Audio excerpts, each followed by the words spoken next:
Welcome all my friends to another epic adventure where the Justice League defend against the legendary Atlantean invading army and bring the true king to his throne at the lost kingdom of Atlantis. Deep down in the Atlantic Ocean, a USS Californian submarine is on the lookout. One of the Marine scouts are looking at a photo of his son and wife when suddenly the emergency alarms go off. They detect an upcoming anonymous threat through radiations of sonar. Before they could take any form of security measures, the entire submarine is demolished and the crew inside are massacred, including the captain.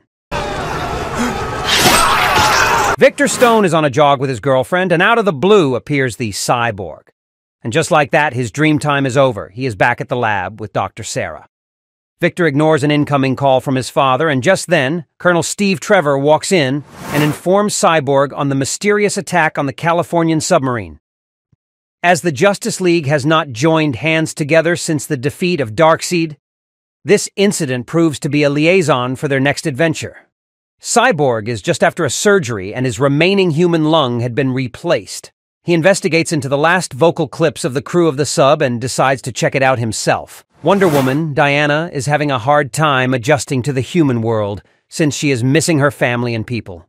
Superman eases her pain, and they take to the skies, sharing a romantic kiss. On the other hand, in Mercy Reef in Maine, Arthur Curry, who is distraught over his father's recent death, is drunk and converses with a lobster in a restaurant. He gets into a confrontation with a bunch of thugs who want to eat the lobster Arthur was talking to. Leave him alone. We're talking. As he fights with the goons, he is secretly watched over by Mira from Atlantis and Dr. Stephen Shin, who clicks some quick photographs of Arthur. He defeats them, and as the final man attempts to attack him by stabbing, his knife shatters against Arthur's chest, leaving him in shock. What the hell are Arthur you? departs after dumping him into the sea. Oh, and Arthur releases the lobster back to the sea as well. Almost forgot the best part. My bad. Cyborg goes into the seabed in the Mariana Trench and discovers handprints on the hull of the submarine. As he checks into the surveillance video footages, he discovers the absence of any missiles. Just then, he is attacked by the same enemies, and his servos are damaged. Luckily, Cyborg is able to kill the attackers and escape via a boom tube, right in time. Back at the headquarters, Cyborg contacts each and every member of the Justice League to assemble, in order to investigate into this new threat. Since they are hesitant to attend, Cyborg enlists the assistance of Flash and Shazam to locate Superman, Wonder Woman, and Green Lantern. The rest of the superheroes assemble, except for Batman. Well, in my honest opinion, the Batman is above them all. That's obvious, right? Green Lantern resolves to travel to Gotham City to find Batman, who is on the pursuit for Scarecrow's henchmen. Green Lantern captures them for Batman, but this enrages Batman, who needs them to track down Scarecrow and find necessary information regarding the supply of fear toxin. Somehow, Batman joins the group and they inspect the recovered Californian sub. They recognize the enemy as well-trained, earthly soldiers. After seeing the weapon that Cyborg had obtained and upon finding gills on the body of the creatures via Cyborg's recording of his attack, Diana reveals that these warriors are from Atlantis, beings transformed into underwater animals by their king's mystical trident.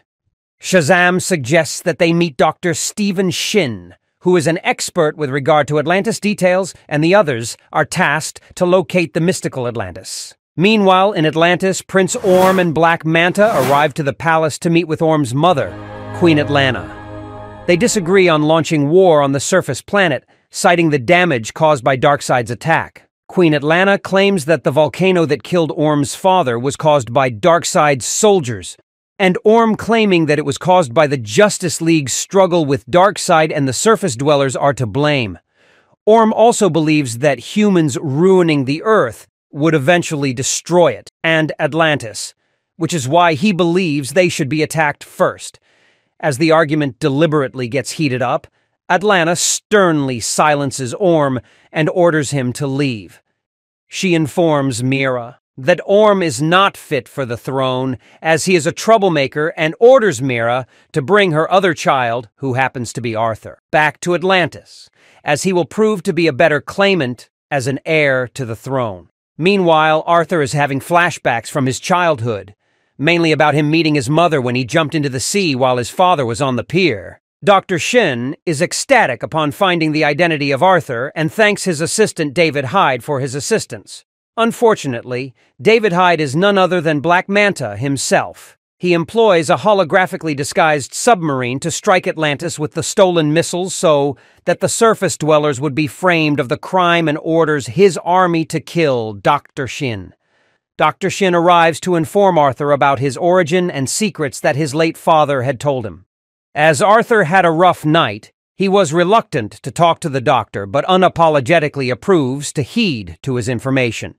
But before Dr. Shin could disclose the facts, he is killed by the Atlantean soldiers sent by Black Manta.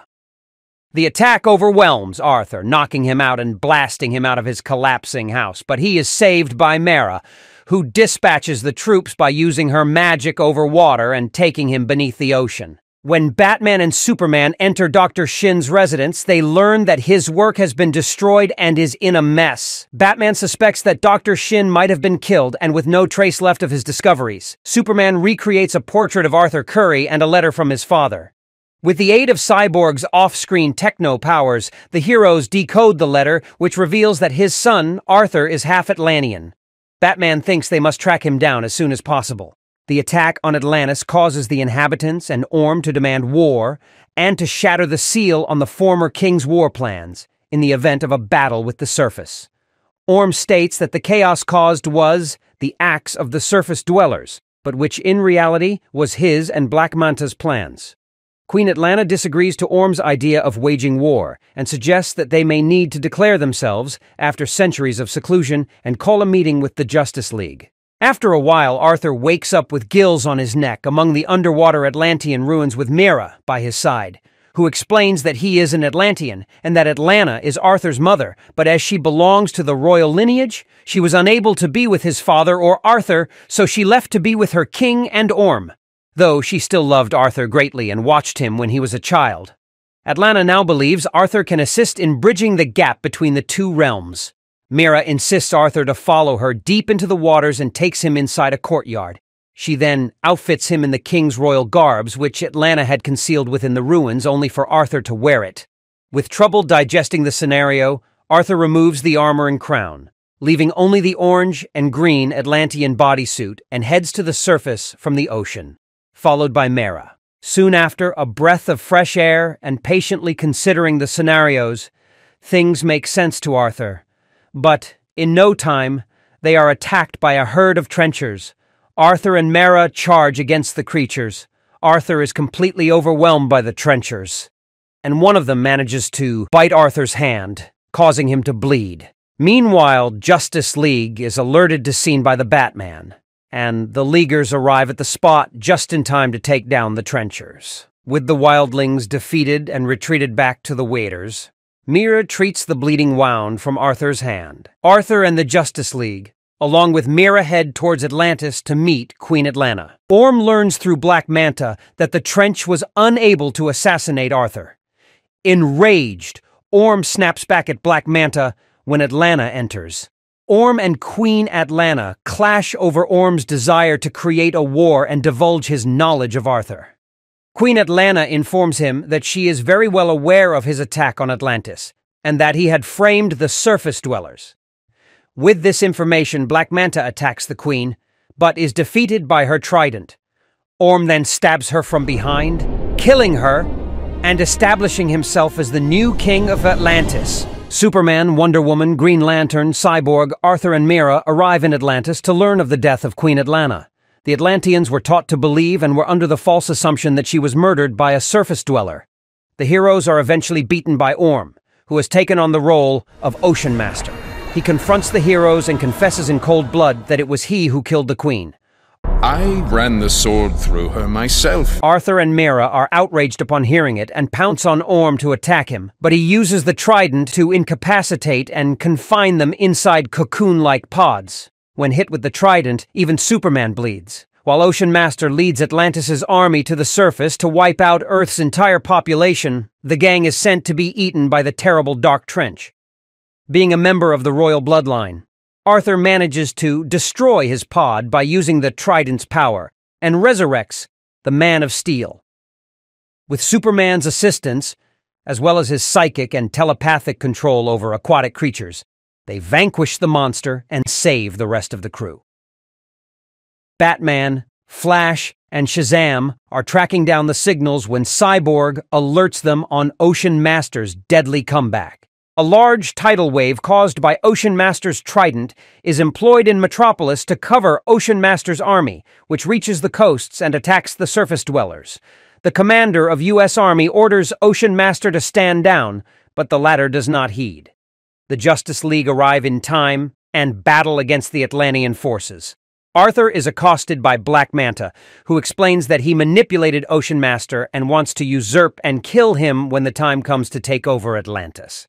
While Black Manta is outlining his plan, Arthur uses his telepathic powers and orders a shark to attack him. The Justice League and Mera attack the Ocean Master, but are defeated once more by his trident's power.